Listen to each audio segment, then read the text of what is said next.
এভাবে একবার তালের বড়া খেয়ে দেখুন, ভুলতেই পারবেন না। আসসালামু আলাইকুম, কেমন আছেন সবাই? আলহামদুলিল্লাহ আমি ভালো আছি। চলুন প্রসেসিংটা দেখে নিই।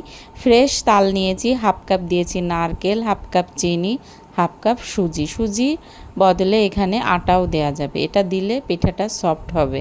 দিয়েছি একটু এলাচের গুঁড়া, আর দিচ্ছি কিছু ড্রাই ফ্রুট, কিশমিশ, বাদাম। এখানে 3 রকমের বাদাম দিয়েছি। একটু বাদাম দিলে কি হয়, যখন এটা ফ্রাই করা হবে বাদামগুলোও ফ্রাই হয়ে যাবে, তখন কিন্তু মুখে পড়লে অসম্ভব ভালো লাগবে। 1 কাপ চালের গুঁড়া দিয়ে দিয়েছি। এখানে আমার আরেকটু চালের গুঁড়া লাগবে, অর্থাৎ আমি এখানে 2 কাপ চালের গুঁড়া ব্যবহার করেছি। এখানে তাল অনুযায়ী যার যতটুকু প্রয়োজন। তো এটা 10 মিনিট রেখে দেব। 10 মিনিট পরে এটা সেট হয়ে গেছে, এবার তেলে ভেজে নেব। এভাবে অবশ্যই একবার তালের পিঠা করে খেয়ে দেখবেন। এটা যেমনটা সফট হয় তেমনটাই খেতে মজা। আর এই যে বাদাম দেওয়ার কারণে এটা যখন ফ্রাই হয়ে যাবে মুখে পড়লে অসম্ভব ভালো লাগবে খেতে। যে কোনো বাদাম দিলেই হবে ঘরে থাকলে। তো এটাকে একটু উল্টে পাল্টে দিতে হবে, আর অনবরতই উল্টে পাল্টে নাড়তে হবে, তা না হলে ভিতরে কাঁচা থেকে যাবে। তো এভাবে একবার ট্রাই করে দেখবেন।